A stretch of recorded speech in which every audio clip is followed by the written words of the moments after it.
समस्त को स्वागत। आज आम जाना यूएस पोर्टाल रे किपरि एचएम को आम इंस्टीट्यूट एडमिन करवा। तो चलते वीडियो को स्टार्ट करना।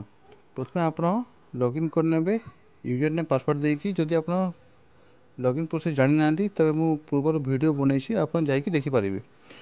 तापर देखु ऊपर अच्छी 2024-25 से आमको कौन करवा 25-26 सिलेक्ट करदे। सिलेक्ट कर सारापर देखो लेफ्ट साइड रे आपन को ऑप्शन माने देखा जीवो से मध्यरु आपन को एक्सेस कंट्रोल मैनेजमेंट को क्लिक करिबा। क्लिक कला परे गोटे ऑप्शन आसीबो एक्टिविटी। तो एक्टिविटी आमे क्लिक करिबा। क्लिक कर सारला परे देखंतु गोटे ऑप्शन आसीबो असाइन रोल टू एम्प्लॉय। तो आमे सही ऑप्शन रे क्लिक करनबा। क्लिक कला परे आपन को सब टीचर मानकर सब लिस्ट आसी जीवो जेते टीचर थिबे आपन को स्कूल रे से मध्यरु आमे कौन करवा आम जहाँ को इंस्टीट्यूट एडमिन देवा तांको ना रे आमे क्लिक करवा। जपरि आपन जदि एचएम को देबे तो एचएम को ना रे आमे क्लिक करवा।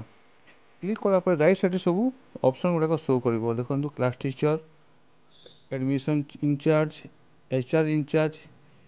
आमे तांको कौन करवा इंस्टीट्यूट एडमिन करवा। सेटा लास्ट अछि, लास्ट ऑप्शन रे अछि एडमिन।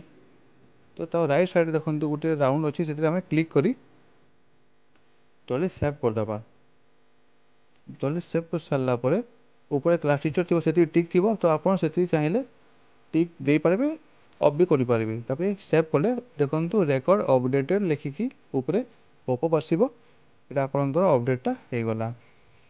नेक्स्ट वीडियो आम जाना जो प्रत्येक क्लास अच्छी से क्लास टीचर किपरि अपॉइंट करवा से किपरि शिफ्ट देवा को टाइम रे को क्लास हम सब डिटेल्स आम जाना नेक्स्ट वीडियो मानक से चैनल टी को आपण फ्रेंड को शेयर करनी सब्सक्राइब करनी।